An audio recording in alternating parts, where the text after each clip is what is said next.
Si vous vous éloignez de la parole de Dieu, sur qui pourrez-vous alors vous fier? Vous vous fierez à ce que quelqu'un d'autre a dit ou ce qu'il a écrit, sans détenir l'autorité de la Bible. Et je dois vous en avertir, à cause des conséquences, les conséquences subies en s'éloignant de Jésus-Christ, de la parole de Dieu, les conséquences d'un refus d'admettre leur autorité, ces conséquences restent les mêmes, destructrices de toute façon. Obéissez à Dieu et laissez-lui toutes les conséquences. Vous devez combattre à genoux. On récolte ce qu'on sème. Et encore plus avec les intérêts. Nous sommes plus grands et plus forts à genoux. Dieu peut remuer ciel et terre pour nous indiquer sa volonté. Vos convictions sont-elles si importantes? Ou en autant que vous croyez en quelque chose qui vous convient et qui vous satisfait, ou cela est-il vraiment important d'avoir une idée précise de la nature et de la volonté de Dieu? Pourquoi ne pouvons-nous pas croire en ce que nous voulons pour que cette question soit réglée? Pourquoi avoir des convictions bien tranchées dans une société comme la nôtre où toutes les croyances semblent être admises sans jugement? J'aimerais vous montrer où ce genre d'attitude peut mener. J'utiliserai quelques statistiques qui paraîtront à l'écran. Je vais vous montrer ce qui arrive dans une nation quelle qu'elle soit, où on questionne, par exemple, l'autorité de la parole de Dieu. Commençons donc avec quelques statistiques qui nous indiqueront le degré d'importance d'un ensemble de convictions. Tout d'abord, typiquement, la personne baptisée et qui va à l'Église pige des éléments de bouddhisme, d'hindouisme, judaïsme, islam, mormonisme, scientologie, unitarisme et de sciences chrétiennes sans se douter qu'elle a créé sa propre religion. La plupart ont adopté un genre de religion à la carte. Je crois un petit peu ceci et aussi un petit peu de cela. Et ils se développent leur propre système de croyances. On voit ce qui arrive quand ils pigent à gauche et à droite selon leur goût. Ils n'ont aucune base d'autorité pour appuyer leurs croyances, sauf eux-mêmes. Deuxièmement, seulement 32% de chrétiens nés de nouveau croient encore qu'il existe une vérité morale absolue. Les gens interprètent la vérité conformément à leur goût. Par exemple, si on demande « Croyez-vous que cette affirmation soit vraie? » Peut-être. Je vous donne un exemple. Si on demande à une personne « Croyez-vous que c'est un péché ou que c'est mal de tuer? » Bien sûr. Mais que pensez-vous de l'avortement? Oh, ce n'est pas pareil. Ils font alors reposer leur système de croyance sur la base de ce qu'ils veulent faire et ce qu'ils veulent bien croire, mais pas sur une autorité extérieure. Nous formons une génération d'ignorants des vérités bibliques, car aujourd'hui, nos enfants grandissent avec des parents qui ne leur enseignent pas la Bible parce qu'ils sont trop occupés à faire autre chose. Ils vont à l'école, mais ils n'apprennent rien sur Jésus à l'école. La Bible est ignorée ou elle n'est plus prise au sérieux, elle n'est plus prise en considération. Selon l'avis de la plupart des professeurs, elle est ancienne et dépassée. Alors, où donc les enfants d'aujourd'hui apprendront-ils les Écritures? Où apprendront-ils que la parole de Dieu est l'autorité finale? Où apprendront-ils que certaines croyances les détruiront et que d'autres les fortifieront? Qui leur apprendra ce qui arrive après la mort? Pigeront-ils encore ça et là? Nous devons comprendre cette tragédie qui se produit aujourd'hui. Nous élevons une génération d'enfants, de jeunes gens et de jeunes adultes qui ne croient pas en la parole de Dieu, dont le système de croyance consiste à piger un peu partout ce qu'ils veulent croire et à vivre de cette façon. Et nous récoltons déjà les fruits de ce genre d'attitude. Nous en récoltons déjà les fruits. Et nous pouvons les voir partout dans notre société parce que cette Bible était autrefois la norme de notre société. Mais petit à petit et très rapidement, l'invasion d'autres religions, le libéralisme des écoles anéantissent les enfants et les jeunes gens. Il est temps que le peuple de Dieu comprennent les raisons et l'importance de ces convictions, car sinon, vos enfants tomberont victimes de cette incrédulité, comme c'est déjà le cas. Non seulement les enfants, mais aussi les ados et les jeunes adultes.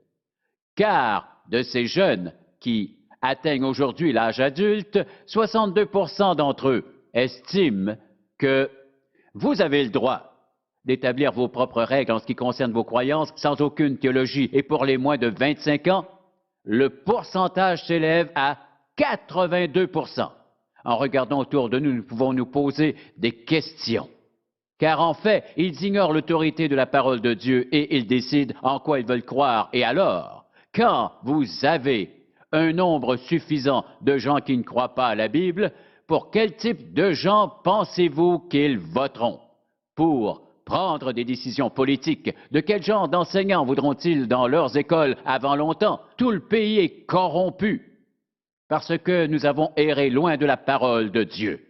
Pour ces raisons, nous devons savoir en quoi nous croyons et pourquoi nous y croyons. Est-ce si important? Oui, certainement. Ouvrons maintenant notre Bible dans 1 Pierre, vers la fin de votre Bible si vous n'êtes pas chrétien depuis très longtemps.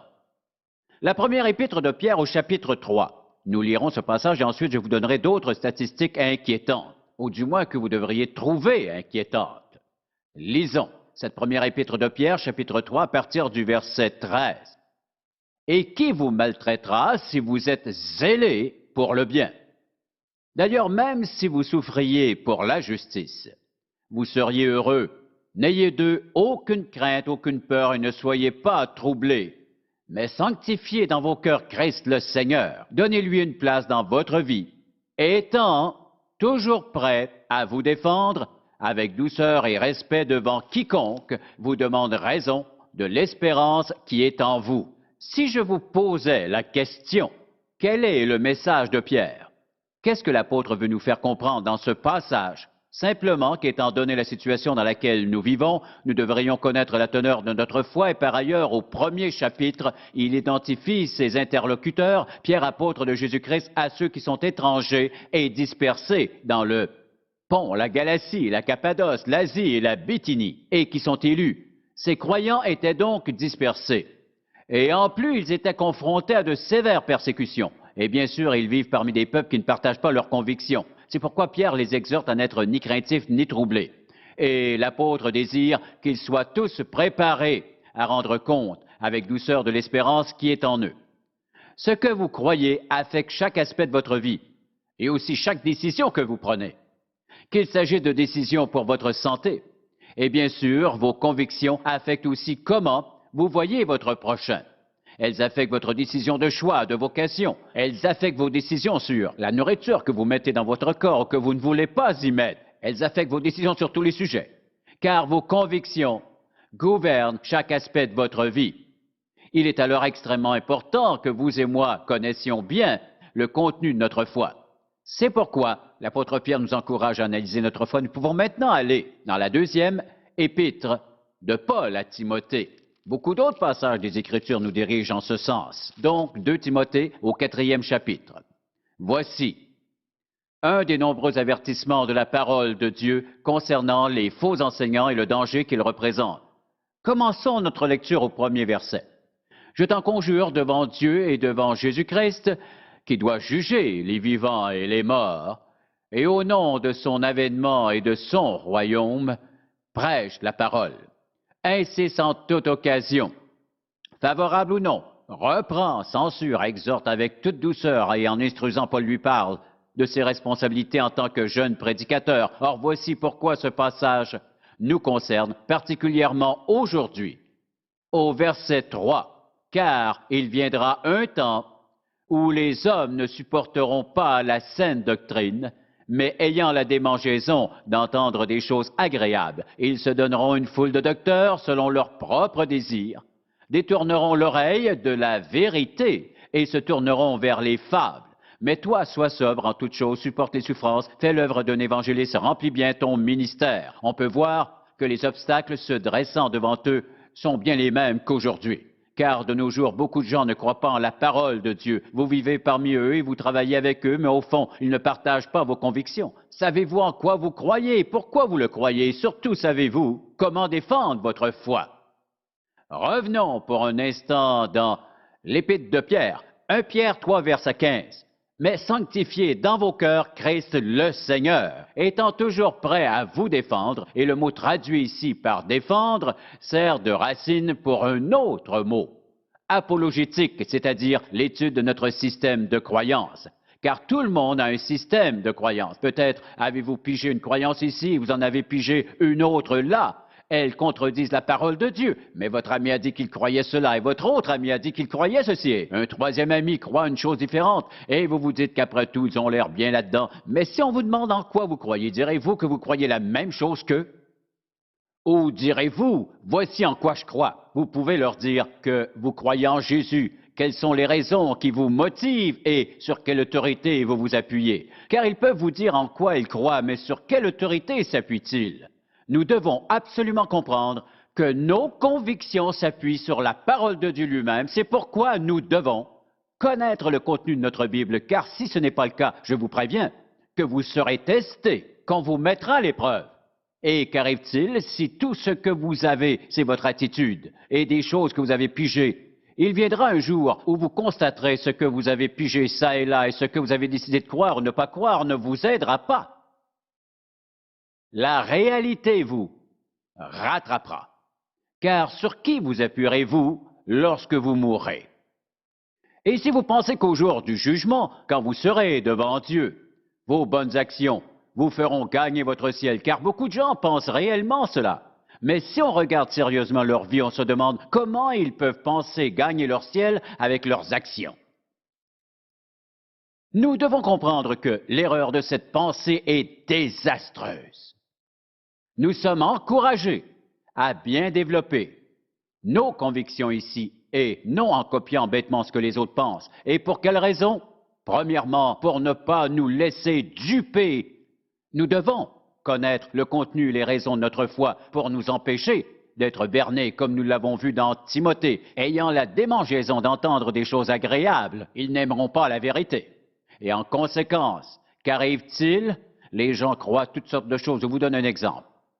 Et j'ai souvent vu cela en tant que pasteur. Lorsque quelqu'un arrive à l'Église avec une nouvelle idée, certaines personnes veulent entendre des choses nouvelles car pour elles, Jésus n'est pas assez.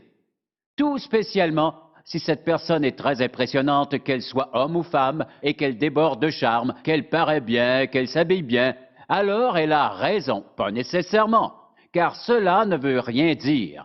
Si une personne paraît bien, qu'elle a beaucoup de charme, d'éloquence et qu'elle est douée, car on juge la vérité par la parole de Dieu. La Bible répond-elle à toutes mes questions? Non, pas vraiment. Mais voici ce que j'ai découvert. J'ai vécu assez longtemps pour le savoir. La parole de Dieu me donne une réponse adéquate pour chaque question sur les sujets de la vie et de la mort. N'est-ce pas le plus important? Nous devrions nous établir de fermes convictions. Premièrement, pour ne pas nous laisser tromper, car nous entendons des mensonges et des erreurs à tous les jours. J'ai déjà vu de faux enseignants rassembler d'immenses foules. C'est stupéfiant. Personne ne semble entendre ce que cette personne dit. C'est totalement anti-biblique. Un croyant qui lit sa Bible peut les reconnaître. Mais ils paraissent bien, ils sont pleins de charme, leurs paroles plaisent aux oreilles, ils attirent l'attention par leur grande éloquence, mais en fait, disent-ils vraiment la vérité? Et deuxièmement, pour ne pas nous laisser intimider, c'est pourquoi il est écrit dans 1 Pierre chapitre 3, verset 15. « Sanctifiez dans vos cœurs Christ le Seigneur, étant toujours prêt à vous défendre devant quiconque vous demande raison. » Et pourquoi cela? Lisons le verset précédent. « N'ayez d'eux aucune crainte, ne soyez pas troublés. » Nous devons bien connaître le contenu de nos convictions. Et vos enfants, connaissez-vous la nature de leurs convictions? En grandissant, les enfants héritent des convictions de leurs parents si ceux-ci sont assez sages pour leur montrer. Mais beaucoup d'enfants grandissent dans des familles où la Bible n'est pas mentionnée, parfois même ignorée, méprisée et critiquée parce que les parents veulent continuer de vivre dans le péché et ne veulent pas entendre parler de vie sanctifiée lorsqu'ils commettent l'adultère, lorsqu'ils ont un problème de boisson ou autre chose. En quoi voulez-vous que leurs enfants croient?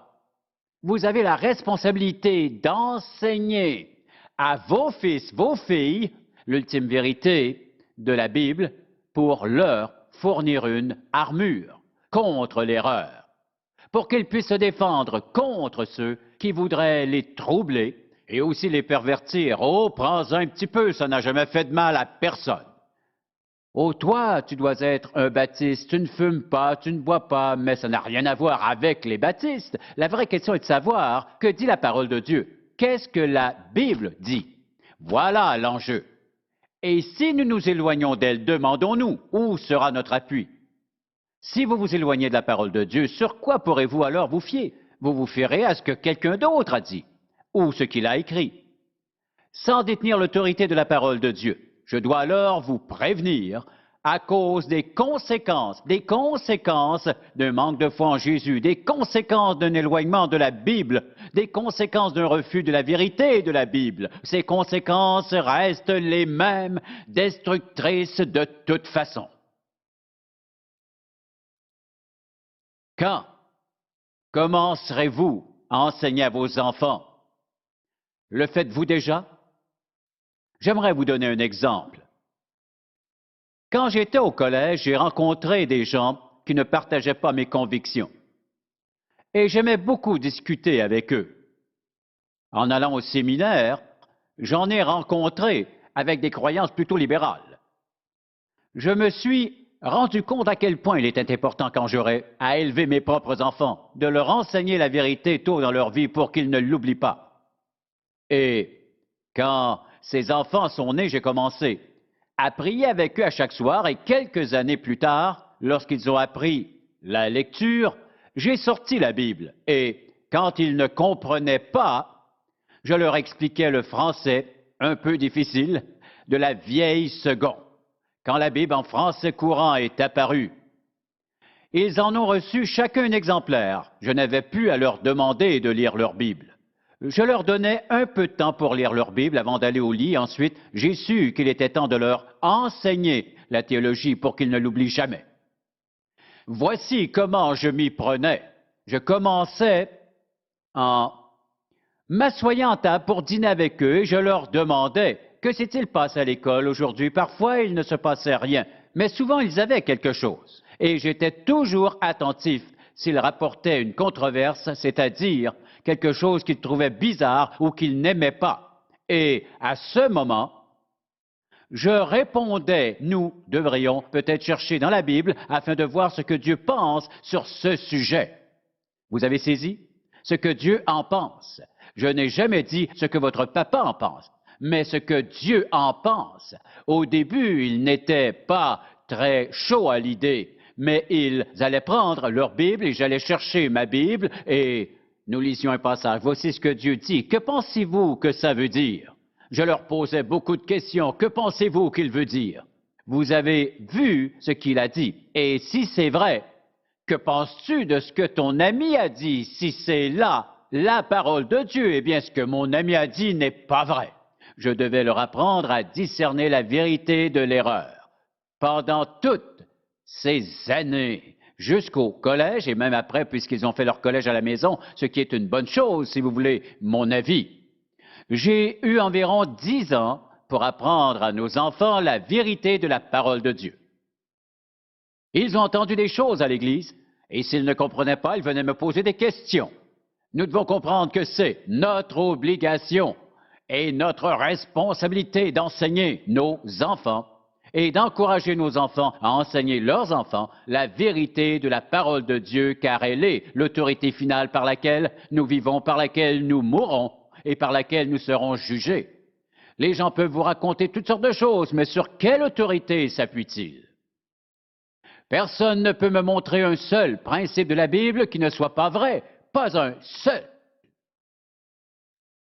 Oh, je ne crois pas en cela. Pourquoi n'y croyez-vous pas? Parce que je ne veux pas. Vous êtes meilleur que Dieu?